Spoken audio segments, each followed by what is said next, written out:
রূপপুরে আরও 2টি ইউনিট বসাতে শুরু হচ্ছে প্রাথমিক সমীক্ষা। সময় লাগবে 3 বছর। অবকাঠামো থাকায় মিলবে নানামুখী সুবিধা। নতুন প্রজন্মের প্রযুক্তিতে চোখ বাংলাদেশের। বিএনপির দেশবিরোধী প্রচারণায় কান দেয় না উন্নয়ন সহযোগীরা। ওয়াশিংটন ডিসিতে অর্থমন্ত্রী। জলবায়ু অর্থায়নে ঝুঁকিপূর্ণ দেশগুলোতে বাংলাদেশে অগ্রাধিকার IMF-এর।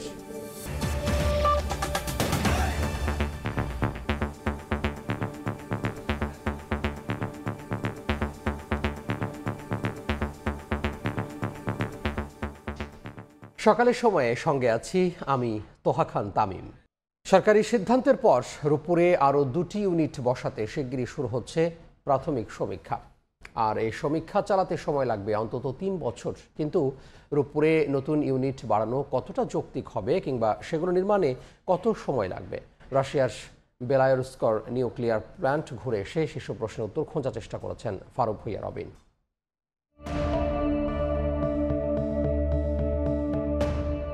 রাশিয়ার সোয়ালব্লেস্ক অঞ্চলের 6 দশকের পুরনো পারমাণবিক বিদ্যুৎ কেন্দ্র বেলারুস্ক নিউক্লিয়ার পাওয়ার প্ল্যান্ট, যার অবস্থান আঞ্চলিক কেন্দ্র ইকেতেরিনবুর্গ থেকে 45 কিলোমিটার দূরে আর রাজধানী মস্কোর 1800 কিলোমিটার পূর্ব দিকে। বর্তমানে সোয়ালব্লেস্কের অন্তত 15% জ্বালানি চাহিদা মেটাচ্ছে 1485 মেগাওয়াটের বিদ্যুৎ কেন্দ্রটি। 1964 সালে চালু হওয়া এই কেন্দ্রটির বড় বিশেষত্ব হচ্ছে এখানকার বিভিন্ন ইউনিটে চুল্লি বা রিঅ্যাক্টর ব্যবহারের ভিন্নতা।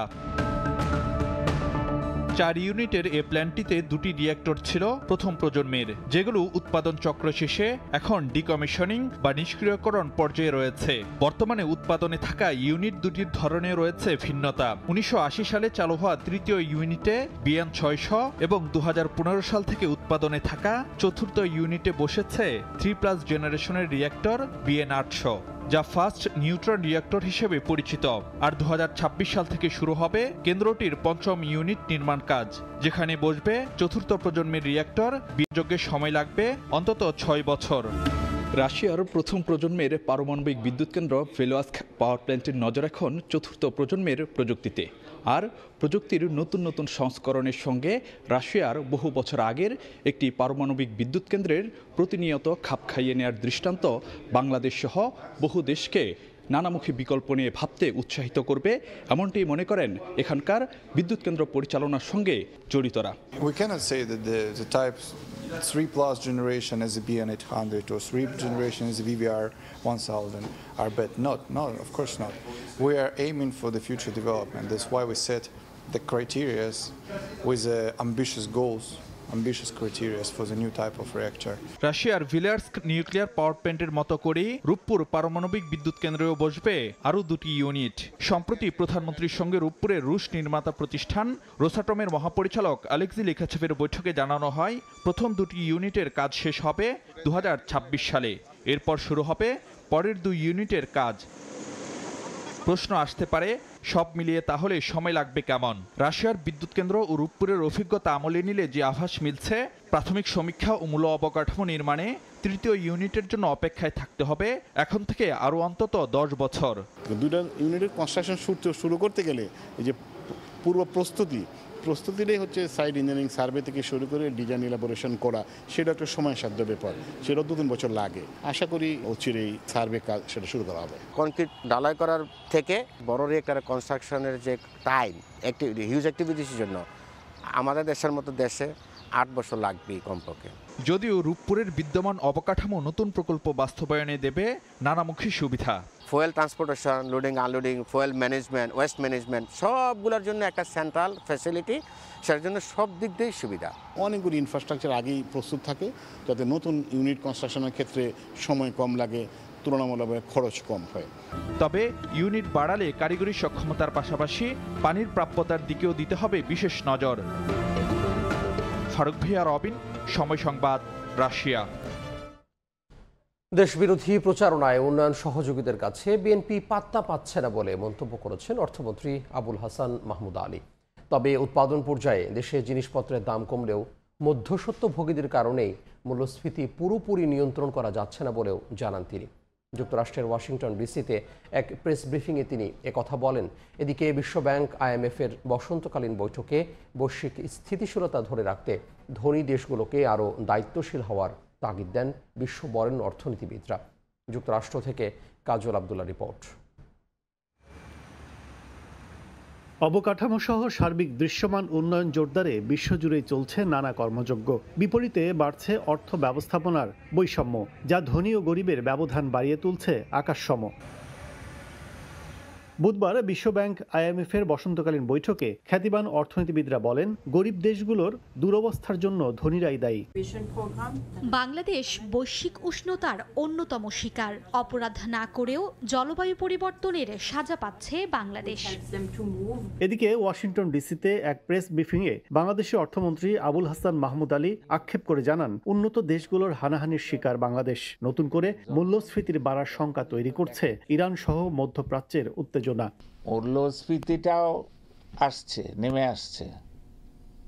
এরা কত রকম ফ্যাক্টর কাজ করছে, কিন্তু আমরা তো অর্থমন্ত্রীর দাবি, কৃষক ও উৎপাদক পর্যায়ে জিনিসপত্রের দাম কমেছে, কিন্তু মধ্যস্বত্বভোগীদের দৌরাত্ম্য থামাতে সরকারের ব্যর্থতা স্বীকার করেন তিনি। প্রোডাকশন সাইডে তো আপনার বাম্পার ক্রপ হচ্ছে এবং সেটা মার্কেটেও যাচ্ছে। এখন মার্কেটে কি করছে ওরা, যারা বিক্রি করে তাদের তো সেখানে তো অনেক কিছু কাজ করার আছে। মন্ত্রী দাবি করেন, বিএনপির দেশবিরোধী প্রচারণায় কান দেয় না উন্নয়ন সহযোগীরা। যখন দেখলো যে তারা কিছুই করতে পারছে না, মানুষ তো রেসপন্ড করছে না, জনগণ, তো তখন তারা নানা রকম করে, ভায়োলেন্স করে, এসব করে। এগুলো করে তো কোনো লাভ নাই, কারণ আওয়ামী লীগের যে সাপোর্ট বেস এইটা এত ডিপ সিটেড যে এটা তো এইভাবে হবে না। এর আগে বিশ্বব্যাংকের কর্মকর্তাদের সঙ্গে বিভিন্ন বিষয়ে মতবিনিময় করেন অর্থমন্ত্রী। করোনা মহামারীর ধকল কাটিয়ে না উঠতেই বৈশ্বিক যুদ্ধ পরিস্থিতির কারণে বাড়তি মূল্যস্ফীতিতে ক্ষতবিক্ষত বাংলাদেশের মতো উন্নয়নশীল ও নিম্ন আয়ের দেশগুলো। সেক্ষেত্রে আগামীতে কতটা কৌশলী হয়ে অভ্যন্তরীণ উন্নয়ন ধরে রেখে সাধারণ মানুষকে স্বস্তিতে রাখতে পারবে দেশগুলো, সেদিকেই গুরুত্ব দিচ্ছে IMF। ওয়াশিংটন ডিসি থেকে কাজল আব্দুল্লাহ, সময় সংবাদ, যুক্তরাষ্ট্র। এদিকে জলবায়ু অর্থায়নে ঝুঁকিপূর্ণ দেশগুলোর মধ্যে বাংলাদেশ অগ্রাধিকার পাওয়ার যোগ্য বলে মনে করে IMF। সারা বিশ্বে জলবায়ু বিনিয়োগ এই মুহূর্তে 4 থেকে 12% বাড়ানো প্রয়োজন বলে মনে করেন সংস্থাটির ক্লাইমেট ফাইন্যান্স পলিসি প্রধান। আর বেসরকারি বিনিয়োগ বৃদ্ধিতে আর্থিক প্রতিষ্ঠানে গ্রিন বন্ড চালুর পরামর্শ বিশেষজ্ঞদের। ওয়াশিংটন ডিসি থেকে কাজল আব্দুল্লাহর আরও একটি রিপোর্ট। ভৌগোলিকভাবেই ঝড়, বন্যা, জলোচ্ছ্বাস সহ জলবায়ু পরিবর্তনের নানা প্রভাবে বিপর্যস্ত বাংলাদেশ। এতে মৌলিক অধিকার হারিয়ে দেশের অভ্যন্তরেই উদ্বাস্তু হয়ে পড়েন হাজার হাজার মানুষ। এর মধ্যে রেজিলিয়েন্স অ্যান্ড সাস্টেইনেবিলিটি ফ্যাসিলিটির সুবিধা থেকে দক্ষিণ এশিয়ার প্রথম দেশ বাংলাদেশের মধ্যে $1.4 বিলিয়ন সহায়তা পেয়েছে। তবে তা প্রয়োজনের তুলনায় অনেকটাই কম। IMF-এর বসন্তকালীন আলোচনায় বাংলাদেশের কথা আসে গুরুত্বের সঙ্গে। বিনিয়োগের ঝুঁকি ও অর্থ সম্পদের সুষ্ঠু ব্যবস্থাপনাতেও দেয়া হয় গুরুত্ব। জলবায়ু বিষয়ে গবেষণায় শিক্ষা প্রতিষ্ঠানের সম্পৃক্ততা জরুরি, তবে ডেভেলপমেন্ট ব্যাংকের $600 মিলিয়ন তহবিল পর্যাপ্ত নয়। জলবায়ুর প্রভাব মোকাবিলায় ইনোভেশন সহ নতুন প্রকল্প নিতে হবে। IMF মনে করে সারা বিশ্বের জন্য প্রতি বছরে জলবায়ু অর্থায়ন প্রয়োজন $2 ট্রিলিয়ন। অর্থের সরবরাহ বাড়াতে প্রস্তাব আসে ক্লাইমেট বন্ড চালু করারও। আর্থিক প্রতিষ্ঠানেরও দায়বদ্ধতা রয়েছে জলবায়ু পরিবর্তন মোকাবেলায়। অর্থের সরবরাহ বৃদ্ধিতে গ্রিন বন্ডে বিনিয়োগ নিতে পারে ব্যাংকগুলো। বৈঠকে পরিবেশ বিপর্যয়ের সঙ্গে গুরুত্ব পায় মানবসৃষ্ট বিপর্যয়, যেখানে সারা বিশ্বের পুঁজিবাজার ও অর্থনীতির ধারাবাহিকতা ক্ষতিগ্রস্ত হচ্ছে। পরিকল্পনা ও লক্ষ্য অর্জনে বিশ্ব একটি অসমন্বয় চ্যালেঞ্জের মুখে পড়েছে বলেও মন্তব্য করেন বিশেষজ্ঞরা। জলবায়ু পরিবর্তনের অভিঘাত মোকাবেলায় বিশ্ব সংস্থার পাশাপাশি নিজস্বভাবে সক্ষমতা তৈরি করায় জোর দিচ্ছে IMF। এক্ষেত্রে ব্যাংকিং খাতে নতুন করে ক্লাইমেট বন্ড বা গ্রিন বন্ড চালুর পরামর্শ সংস্থাটির। এতে বেসরকারি খাতের বিনিয়োগ প্রবাহ বাড়বে বলে মনে করছেন বিশ্ব বরেণ্য পরিবেশ ও জলবায়ু বিশেষজ্ঞরা। IMF থেকে কাজল আব্দুল্লাহ, সময় সংবাদ, যুক্তরাষ্ট্র। সকালের সময় আরও থাকছে। গরম বাড়ায় ঝোপ বুঝে কোপ মারছেন ব্যবসায়ীরা। বেড়েছে সব ধরনের রিচার্জেবল পণ্যের দাম। খোঁড়া অজুহাত আমদানিকারকদের, লাগাম টানার দাবি ভোক্তার। ঈদের সপ্তাহ পার হলেও পাটুরিয়া, দৌলতদিয়া ও আরিচা কাজিরহাট রুটে এখনও ভিড়। কর্মস্থলে ফেরা মানুষের এই মুহূর্তে পাটুরিয়া ঘাট এলাকায় আছেন রিপোর্টার মোহাম্মদ ইউসুফ আলী। বিস্তারিত জানতে আমরা সরাসরি যুক্ত হব তার সঙ্গে। দীর্ঘ ছুটির পর আবার কিন্তু মানুষ আজকে চতুর্থ কর্মদিবসে মানুষ কিন্তু তার কর্মস্থলে ফিরতে শুরু করেছে। এই মুহূর্তে আকাশ মেঘলা মেঘলা রয়েছে এবং এই পাটুরিয়া দৌলতদিয়া রোডেও কিন্তু একটা হালকা কুয়াশা রয়েছে। এই কুয়াশা উপেক্ষা করে কিন্তু মানুষ তার কর্মমুখী হচ্ছে। আমরা কিছুক্ষণ আগে দেখেছি যে এমবিতে অনিকে 2 নামে একটি লঞ্চ দৌলতদিয়া থেকে পাটুরিয়া ঘাটে এসে পৌঁছেছে। তার মধ্যে কিন্তু একদম ভরপুর যাত্রী ছিল। এখনো কিন্তু পাটুরিয়া থেকে দৌলতদিয়ার দিকে কিন্তু মানুষ ছুটছে, অর্থাৎ আমরা ভোর থেকেই দেখছি হালকা কুয়াশা অপেক্ষা করে পাটুরিয়া দৌলতদিয়া ফেরি ও লঞ্চগুলো চলাচল করছে। যেহেতু দীর্ঘ ছুটির পর আজ চতুর্থ কর্মদিবস, তাই অনেকেই এই মনোরম পরিবেশে কর্মস্থলে ফিরে স্বাচ্ছন্দ্য বোধ করছেন এবং স্বস্তির কথা জানাচ্ছেন। পোশাক কারখানাগুলো ধাপে ধাপে খোলায় বেশ চাপ কিন্তু ধীরে ধীরে বাড়ছে। তবে পাটুরিয়া, দৌলতদিয়া ও আরিচা কাজিরহাট রোডে পর্যাপ্ত ফেরি ও লঞ্চ রয়েছে। এই যে পরিবেশটা, মৃদু বাতাস, হালকা কুয়াশা, তার মধ্যে কিন্তু যাত্রীদের চোখে মুখে কিন্তু একটি আনন্দের ছোঁয়া রয়েছে। বরাবরের মতো যাত্রীদের কোনো অভিযোগ নেই, শুধু একটি অভিযোগই তারা করছে, যানবাহনগুলোতে অতিরিক্ত ভাড়া আদায় করা হচ্ছে। বিআইডব্লিউটিসি কর্তৃপক্ষ এই সুবিধাটাকে নিয়েই তারা দাবি করছে যে এই যে ফিরতি যাত্রা এবং ঈদ যাত্রাকে তারা একদম স্বস্তি বা নির্বিঘ্ন করতে পেরেছেন। তো বিআইডব্লিউটিসি দিকটা কিন্তু তারা লক্ষ্য করছে। তারা বলছে যে এই রুটটি সংকীর্ণ করে আনা হয়েছে। চ্যানেলটি আড়াআড়ি হওয়ায়, অর্থাৎ সোজাসুজি হওয়ায় তার দূরত্ব কমে এসেছে, যার জন্য আগে 45 থেকে 40 মিনিট সময় লাগলেও এই মুহূর্তে 20 থেকে 25 মিনিট সময় লাগছে। তবে এখানকার যে ঘাটের যে রকম ঈদের পরে যে ব্যবস্থাপনা থাকার কথা ছিল প্রশাসনিক পক্ষ থেকে, তা কিন্তু করা হয়নি। পুলিশের অতিরিক্ত সদস্য নেই ফায়ার সার্ভিস। পাটুরিয়া, দৌলতদিয়া, আরিচা কাজিরহাট রোডে মোট 33টি ফেরি, 22টি লঞ্চ এবং 41টি স্পিডবোট চলাচল করছে। এই ছিল পাটুরিয়া ঘাট থেকে আমার কাছে ঈদ ফিরতির সর্বশেষ তথ্য। মানিকগঞ্জের পাটুরিয়া ঘাট এলাকা থেকে যুক্ত হয়েছিলেন সহকর্মী ইউসুফ আলী। আসন্ন উপজেলা নির্বাচনে ঘিরে খুলনা বিভাগে সাজরব। 10 জেলার মধ্যে প্রথম ধাপে খুলনা বাদে বাকি 9 জেলার 18টি উপজেলায় হবে নির্বাচন। চেয়ারম্যান পদে মনোনয়ন জমা দিয়েছেন 84 জন, এর মধ্যে 62 জনই আওয়ামী লীগ নেতা, বাকি 8 জন জামাত ও 1 জন বিএনপির। এদিকে বিএনপি জামাতের প্রার্থীরা প্রার্থিতা প্রত্যাহারের কথা জানলেও আওয়ামী লীগ নেতাকর্মীরা বলছে উৎসবমুখর পরিবেশে অনুষ্ঠিত হবে ভোট। তানজিম আহমেদের রিপোর্টে বিস্তারিত। আগামী 8 মে প্রথম ধাপে উপজেলা নির্বাচনের ভোট গ্রহণ অনুষ্ঠিত হতে যাচ্ছে। উপজেলা নির্বাচন নিয়ে তৃণমূল পর্যায়ে এখন অনেকটা ভোটের আবহ। আনুষ্ঠানিক প্রচারণা শুরু না হলেও প্রার্থীরা ছুটছেন ভোটারদের দ্বারে দ্বারে। প্রথম ধাপে খুলনা বিভাগের খুলনা জেলা বাদে বাকি 9 জেলার 18টি উপজেলায় নির্বাচনে ভোট গ্রহণ হবে। এসব উপজেলায় চেয়ারম্যান পদে মনোনয়ন জমা দিয়েছেন 84 জন। দলগতভাবে একক প্রার্থী না থাকায় স্বতন্ত্র প্রার্থী হিসেবে নির্বাচনে অংশ নিতে যাওয়া 84 জনের মধ্যে 62 জনই আওয়ামী লীগ নেতা বা দলটির রাজনীতির সঙ্গে সম্পৃক্ত। এদিকে দলীয় সিদ্ধান্ত না থাকলেও সাতক্ষীরার শ্যামনগর উপজেলায় প্রার্থী হয়েছেন একজন বিএনপি নেতা। এছাড়া যশোর, ঝিনাইদহ, সাতক্ষীরা, কুষ্টিয়া ও বাগেরহাটের কয়েকটি উপজেলায় চেয়ারম্যান পদে মনোনয়ন জমা দিয়েছেন জামাতের প্রার্থীরা। প্রতিটি উপজেলায় আওয়ামী লীগের একাধিক প্রার্থী থাকলেও উৎসবমুখর পরিবেশে ভোটের মাধ্যমে জয়ের প্রত্যাশা সবার। জনপ্রতিনিধিতা যাচাই করে যে নির্বাচিত হবে জনগণের ভোটে, সে নির্বাচন হয়ে আসুক, আমরা তাকে ওয়েলকাম জানাবো। নতুন প্রজন্মকে সামনের দিকে এগিয়ে নেওয়ার লক্ষ্যে জননেত্রী শেখ হাসিনার যে ডিজিটাল বাংলাদেশ, এর লক্ষ্যেই আমরা কাজ করে যাব। জনমত এখানে আসবে।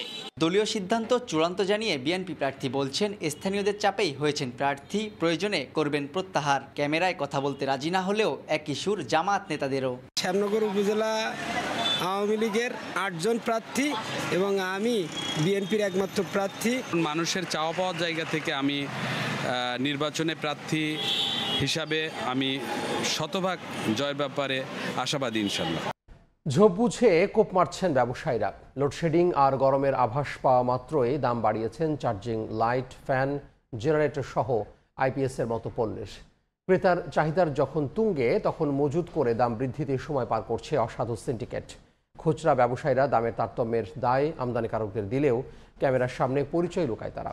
এমন লুটের রাজত্বে নীরব ভূমিকায় সরকারি তদারকি সংস্থাগুলো। আর এখনই বাজার নিয়ন্ত্রণের দাবি ভোক্তার। মোমেন হোসেনের ছবিতে সাইফুল ইসলামের রিপোর্ট।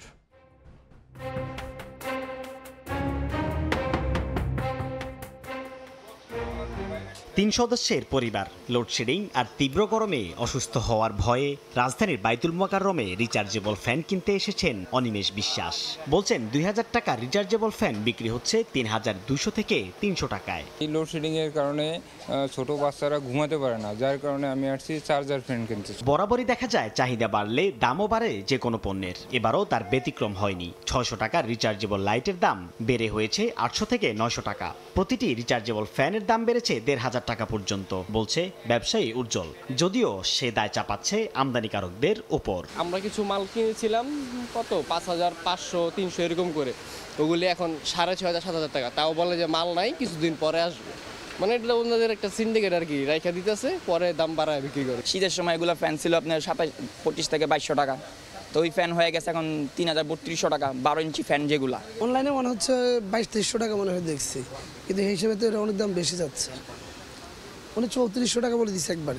ব্যবসায়ী উজ্জ্বলের তথ্যের সূত্রে রাজধানীর নবাবপুরে আর রহমান মার্কেটে সময় সংবাদ। মিডিয়া আমি জানি উনি ইম্পোর্ট করে।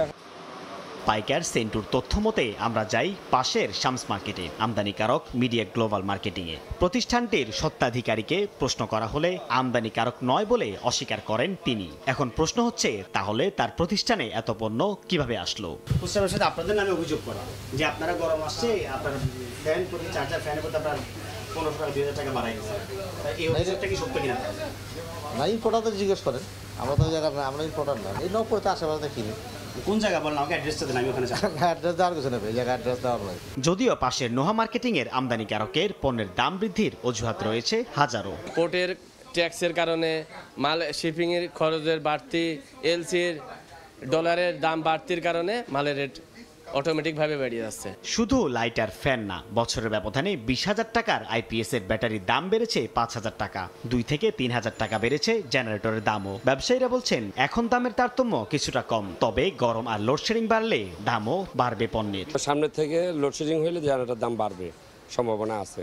তারপরে বই বিশ্ব আপনার ডলারের দাম ব্যাপার আছে। গত বছর একটা ব্যাটারি ছিল 18 থেকে 20,000 টাকা, এই ব্যাটারিটা দাঁড়াইছে হলো 24,500 টাকা। লোডশেডিং আর গরমের তীব্রতা পুরোপুরি বৃদ্ধি না হওয়ার আগেই রিচার্জেবল পণ্যের দাম তুঙ্গে। ক্রেতারা বলছেন এখন থেকে ব্যবসায়ীদের লাগাম টানা না গেলে নানা অজুহাতে হাতিয়ে নেবে কোটি টাকা। সাইফুল ইসলাম, সময় সংবাদ, ঢাকা। এদিকে গরম বাড়ার সঙ্গে সঙ্গে চট্টগ্রাম নগরী জুড়ে বাড়ছে পানির জন্য হাহাকার। অথচ ওয়াসার অসংখ্য পাইপলাইনে ফুটোর কারণে প্রতিদিন 2.5 কোটি আর বছরে 912 কোটি লিটার পানি অপচয় হচ্ছে। এর প্রভাব পড়ছে 90,000 গ্রাহকের ওপর। তীব্র সংকটের মধ্যে আবার ওয়াসার 61% পানির দাম বাড়ানোর প্রস্তাবে ক্ষোভ জানিয়েছে সাধারণ মানুষ। অনেক বিশ্বাসের ক্যামেরায় শফিকুল আলমের রিপোর্ট।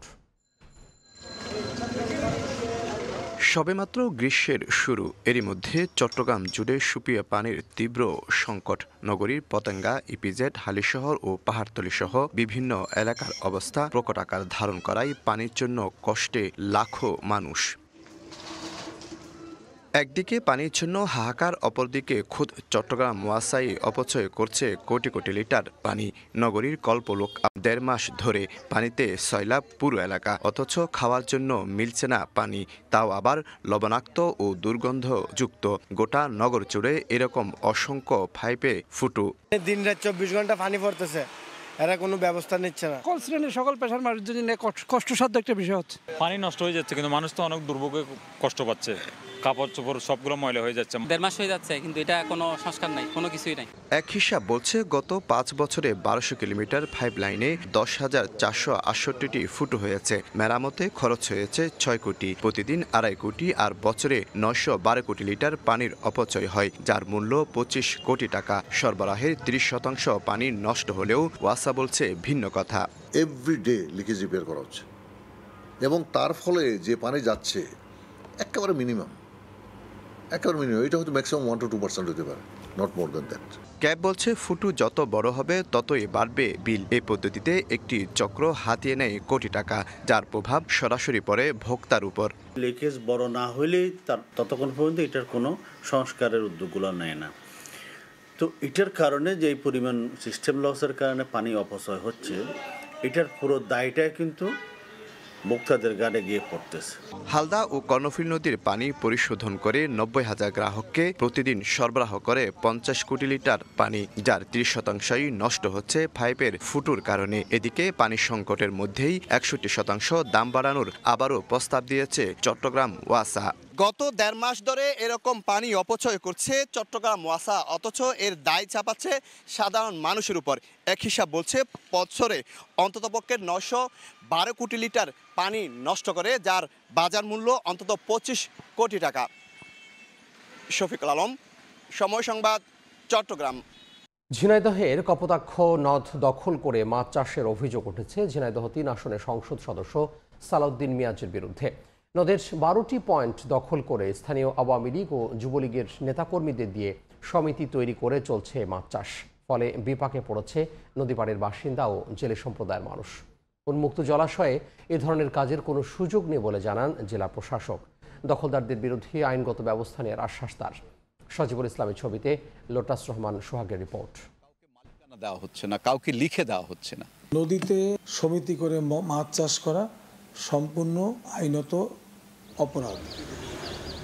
নদের পানিতে বাঁশ ও জাল দিয়ে সৃষ্টি করা হয়েছে বাঁধ। উন্মুক্ত জলাশয় দখল করে চলছে মাছ চাষ। আর এ নিয়ে পাল্টাপাল্টি অবস্থানে জনপ্রতিনিধি ও জেলা প্রশাসন। ঝিনাইদহে কপোতাক্ষ নদ দলীয় নেতাকর্মীদের দিয়ে দখল করে মাছ চাষ করার অভিযোগ উঠেছে ঝিনাইদহ 3 আসনের সংসদ সদস্য সালাউদ্দিন মিয়াজের বিরুদ্ধে। মহেশপুর ও কোটচাঁদপুর উপজেলার নদের 12টি সেতু সংলগ্ন প্রায় 1 কিলোমিটার এলাকা জুড়ে চলছে দখলদারিত্ব। আর স্থানীয় আওয়ামী লীগ ও যুবলীগ নেতাকর্মীদের দিয়ে সমিতি গঠন করে চলছে পুরো কার্যক্রম। এতে ক্ষুব্ধ এলাকাবাসী। জমিগুলো এগুলো নাকি এরা অন্যান্য ঘাস পায়, এরা সেটা শাক পাতা লতা পাতা লাগাবে। জিজ্ঞাসা করিনি যে তাই তো আমরা নদীতে মাছ ছাড়বো, তা তুমি কি সদস্য ভেতরে আসবা? পাশে যাদের জমি আছে তাদেরকে নিয়ে একটা সমবায় সমিতি, তারা তো এই মাছ দেখা শোনা ধরা যা কিছু আছে সমস্ত কিছু তো জেলেরাই করবে। শুধু এই সমিতি লাভ না, কিন্তু এটা দেশেরও লাভ। অন্যায়কারীর বিরুদ্ধে সুনির্দিষ্ট আইন রয়েছে, সেই আইন অনুযায়ী ব্যবস্থা নেওয়া যায়। উন্মুক্ত জলাশয়ে যেতে পারছেন না নদী পাড়ের মানুষ। জীবিকা নির্বাহ নিয়ে শঙ্কায় আছেন স্থানীয় জেলে সম্প্রদায়ের মানুষ। দখলদাররা প্রভাবশালী হয়, কেউ প্রতিবাদ করার সাহস পাচ্ছে না। এখন যদি উনরা মাছ ছাড়ে তাহলে তো আমাদের তো নদীতে নামতে দেবে না। যাদের ক্ষমতা আছে তারা ছাড়ছে, এই শুনছি। সরকারের জন্য সাধারণ মানুষের প্রাপ্য। তবে স্থানীয় সংসদ সদস্য বলছেন প্রশাসনের অনুমতি নিয়েই মাছ চাষ করা হচ্ছে। ভবিষ্যতে প্রয়োজনে ইজারা আকারে দেয়া হবে। আর জেলা প্রশাসক বলছেন উল্টো কথা। নদ বা নদী উন্মুক্ত জলাশয়, সেখানে মাছ চাষ করার কোনো সুযোগ নেই জানিয়ে দখলদারদের বিরুদ্ধে আইনগত ব্যবস্থা নেয়ার আশ্বাস তার। ভালো একটা উদ্যোগের মধ্যে, কৃষি কর্মকাণ্ডের মধ্য দিয়ে তাদের কর্মসংস্থান এবং কর্মব্যস্ততার একটা সুযোগ হবে বলে আমি ব্যক্তিগতভাবে মনে করি। ইমিডিয়েটলি আইনের আওতায় নিয়ে আসবো এবং এদের বিরুদ্ধে আইনগত ব্যবস্থা নিব। মহেশপুর উপজেলার 8টি ও কোটচাঁদপুর উপজেলার 4টি সেতু সংলগ্ন এলাকায় প্রায় 8 কিলোমিটার এলাকা জুড়ে মাছ চাষ করা হচ্ছে। এর মধ্যে 5টি স্থানে মাছ অবমুক্ত করা হয়েছে। লোটাস রহমান সোহাগ, সময় সংবাদ, ঝিনাইদহ। 2 বছরে শেষ হওয়ার কথা থাকলেও পেরিয়েছে 3.5 বছর। খুলনার ভৈরব সেতুর কাজ হয়েছে মাত্র 13%। ভূমি অধিগ্রহণ, নির্মাণ সামগ্রীর মূল্যবৃদ্ধি সহ নানা অজুহাত ঠিকাদারি প্রতিষ্ঠান। নিয়ামুর হোসেন কোচির তোলা ছবিতে আব্দুল্লাহ আল মামুন রুবেলের রিপোর্ট।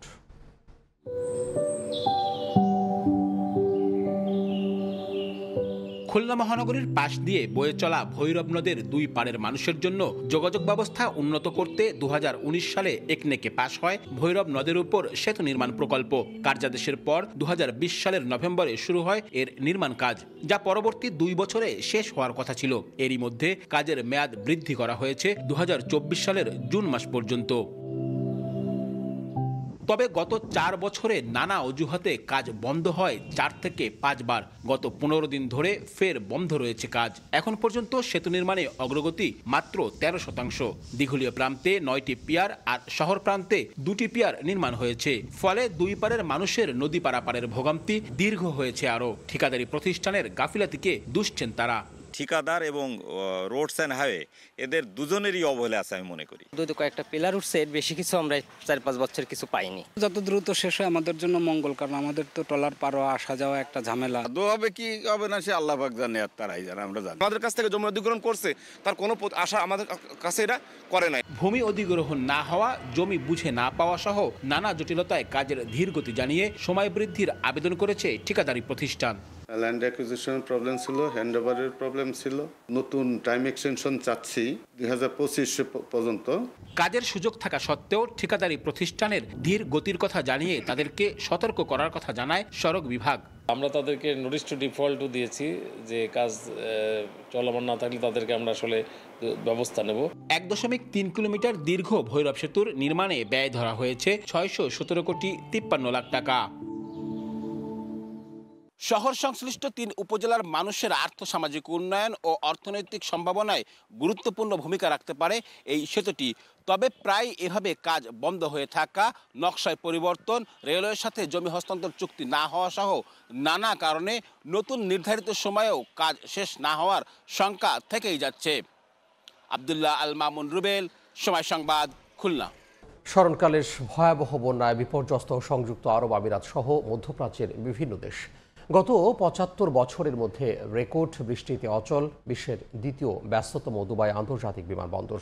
মঙ্গলবারের বৃষ্টি ও বজ্রঝড় যেন আরব আমিরাতের বাসিন্দাদের কাছে ভয়ঙ্কর এক স্মৃতি। কিছু কিছু এলাকায় বন্যার পানি কমার সঙ্গে সঙ্গে স্পষ্ট হচ্ছে ক্ষয়ক্ষতির চিহ্ন। এখনও তলিয়ে বহু এলাকা। একই পরিস্থিতি প্রতিবেশী ওমানেও। বন্যায় দেশ দুটিতে প্রাণ হারিয়েছেন অন্তত 20 জন। দুবাই থেকে মধ্যপ্রাচ্যের বন্যা পরিস্থিতির খবর জানাচ্ছেন শিবরিয়াল সাদিক। স্মরণকালের ভয়াবহ বন্যায় বিপর্যস্ত সংযুক্ত আরব আমিরাত সহ মধ্যপ্রাচ্যের বিভিন্ন দেশ। একদিনের ভারী বৃষ্টিতে লন্ডভন্ড সংযুক্ত আরব আমিরাতের বিভিন্ন অঞ্চল। আকস্মিক বন্যায় ডুবে গেছে ঘরবাড়ি ও রাস্তাঘাট। বিশ্বের অন্যতম ব্যস্ত দুবাই আন্তর্জাতিক বিমানবন্দর ছিল অনেকটা পানির নিচে। এতে দেখা দেয় চরম বিপর্যয়। বাতিল করা হয় 290টির বেশি ফ্লাইট। এছাড়া বিলম্ব হয় আরও প্রায় 450টি ফ্লাইট। শিডিউল পরিবর্তন হওয়ায় বিমানবন্দরে অপেক্ষা করতে দেখা যায় হাজার হাজার যাত্রীকে। ঝড়ের আঘাতে ক্ষতিগ্রস্ত হয়েছে Dubai mall, Ibn Battuta mall, Dragon Mart, Sharjah City Centre সহ বড় বড় সব শপিং মল। বুধবারে দেশটির প্রধান মহাসড়ক শেখ জায়েদ রোডে পানি জমে থাকায় কোনো যানবাহন চলাচল করতে পারেনি। অন্যান্য মহাসড়কগুলোতেও পানির স্রোতে ভেসে আসা অসংখ্য গাড়ি বিকল অবস্থায় পড়ে থাকতে দেখা যায়। বন্যার পানি কমতে থাকায় এরই মধ্যে স্পষ্ট হয়ে উঠেছে ক্ষয়ক্ষতির চিহ্ন। তবে এখনও পানির নিচে বহু এলাকা। বিভিন্ন স্থানে জলবদ্ধতা সৃষ্টি হওয়ায় বন্ধ রয়েছে যান চলাচল। চরম বিপাকে পড়েছেন স্থানীয় বাসিন্দারা। বন্যার কারণে 2 আন্তর্জাতিক বিমানবন্দরে অবতরণ করতে না পেরে দেশটির আলাইন বিমানবন্দরে গিয়ে অবতরণ করেছে বাংলাদেশ বিমানের একটি যাত্রীবাহী উড়োজাহাজ। পরে যাত্রীদের বাসে করে গন্তব্যে পৌঁছে দেওয়া হয়। একই অবস্থার মুখোমুখি হয়েছে ইউএস বাংলার একটি ফ্লাইটটি দুবাইয়ে অবতরণ করতে না পেরে ওমান বিমানবন্দরে নামে। এদিকে বাংলাদেশ সিভিল এভিয়েশন জানায় বৈরী আবহাওয়ার কারণে দুবাই ও শারজা থেকে ঢাকা রুটের এয়ার আরাবিয়া এয়ারলাইন্সের 5টি ফ্লাইট, এমিরেটস এয়ারলাইন্সের 2টি ও ফ্লাই দুবাইয়ের 2টি ফ্লাইট বাতিল হয়েছে। মঙ্গলবার দেশটিতে 254 মিলিমিটার বৃষ্টিপাত রেকর্ড করা হয়। 1949 সালের পর দেশটিতে এটি সর্বোচ্চ বৃষ্টিপাত। দুর্যোগ মোকাবেলায় সব চেষ্টা চালিয়ে যাচ্ছে দেশটির প্রশাসন। জলবদ্ধতা থেকে মুক্তি পেতে আরও 2-1 দিন সময় লাগতে পারে বলে ধারণা স্থানীয় কর্তৃপক্ষের। একই অবস্থা প্রতিবেশী দেশ ওমানেরও। ভারী বৃষ্টিতে মধ্যপ্রাচ্যের বেশ কয়েকটি দেশে দেখা দিয়েছে আকস্মিক বন্যা। এর মধ্যে ওমানে বেশ কয়েকজনের প্রাণহানির খবর পাওয়া গেছে। মধ্যপ্রাচ্যে হঠাৎ বৃষ্টিপাত বেড়ে যাওয়ার পেছনে জলবায়ু পরিবর্তনের প্রভাবকে দায়ী করছেন বিশেষজ্ঞরা। তারা বলছেন জলবায়ু পরিবর্তনের ফলে প্রাকৃতিক দুর্যোগের সম্মুখীন যে শুধু দক্ষিণ এশিয়া সহ পশ্চিমা দেশগুলো হচ্ছে তা নয়, এতে মারাত্মকভাবে প্রভাবিত হচ্ছে মধ্যপ্রাচ্যের দেশগুলো। ফলে ধুধু মরুভূমির বুকেও দেখা যাচ্ছে নজিরবিহীন বৃষ্টিপাত। এতে বন্যাসহ ঘটছে প্রাণহানির ঘটনা। শিবলাল সাদিক, সময় সংবাদ, সংযুক্ত আরব আমিরাত। আইপিএল থেকে মুস্তাফিজের কিছু শেখার নেই, সেখানকার ক্রিকেটাররাই তার কাছ থেকে শিখবে। জিম্বাবুয়ে সিরিজের পরিবর্তে পুরো আইপিএলে এই পেসারকে খেলার অনুমতি দেওয়া উচিত। আকরাম খানের এমন মন্তব্যের পাল্টা বক্তব্য দিয়েছেন Jalal Yunus. Cricket operations chairman বলেন, বিশ্বকাপের আগে ওয়ার্কলোড ম্যানেজমেন্টের জন্যই ফিজকে দেশে ফেরানো হচ্ছে। তিনি আরও জানান, 21 এপ্রিল রাতে ঢাকায় আসবেন হেড কোচ হাতুরু সিংহে। যে স্ট্রেংথ ওটার চেয়ে কিন্তু আপনার আইপিএল স্ট্রেংথ কিন্তু অনেক বেশি। তো আমার মনে হয় ওখানে হলেও he can learn lot of things. মুস্তাফিজকে আইপিএলে খেলে এখনো শেখার কিছু নাই। মুস্তাফিজের লার্নিং প্রসেস ওভার, বরঞ্চ মুস্তাফিজের থেকে শিখতে পারে ওখানে আইপিএলে অনেক প্লেয়াররা। একই ক্রিকেট বোর্ড, কিন্তু দুই পরিচালকের দু রকম কথা।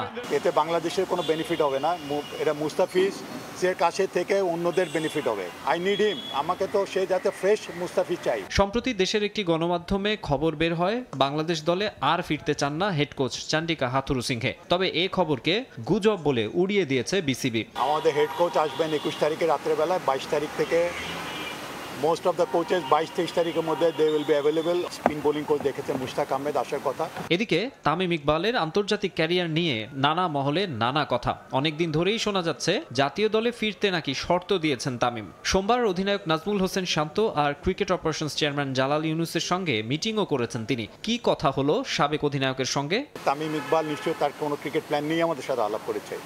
কি আলাপ করেছে এটা তো এখন আমি আপনাদের বলতে পারছি না। 4-5 দিনের মধ্যেই ঢাকায় আসার কথা সব বিদেশি কোচের। ফিটনেস ক্যাম্পও শুরু হবে শিগগিরই। তবে শুরু থেকেই যুক্তরাষ্ট্রে অবস্থানরত সাকিব আল হাসানকে ক্যাম্পে পাওয়া যাবে কিনা তা নিয়ে রয়েছে ধোঁয়াশা। মাকসুম আলম খান। এই পর্যায়ে শীর্ষ সংবাদগুলো জানিয়ে দিব আরও একবার। রূপপুরে আরও 2টি ইউনিট বসাতে শুরু হচ্ছে প্রাথমিক সমীক্ষা। সময় লাগবে 3 বছর। অবকাঠামো থাকায় মিলবে নানামুখী সুবিধা। নতুন প্রজন্মের প্রযুক্তিতে চোখ বাংলাদেশের। এবং বিএনপির দেশবিরোধী প্রচারণায় কান দেয় না উন্নয়ন সহযোগীরা। ওয়াশিংটন ডিসিতে অর্থমন্ত্রী। জলবায়ু অর্থায়নে ঝুঁকিপূর্ণ দেশগুলোতে বাংলাদেশে অগ্রাধিকার IMF-এর।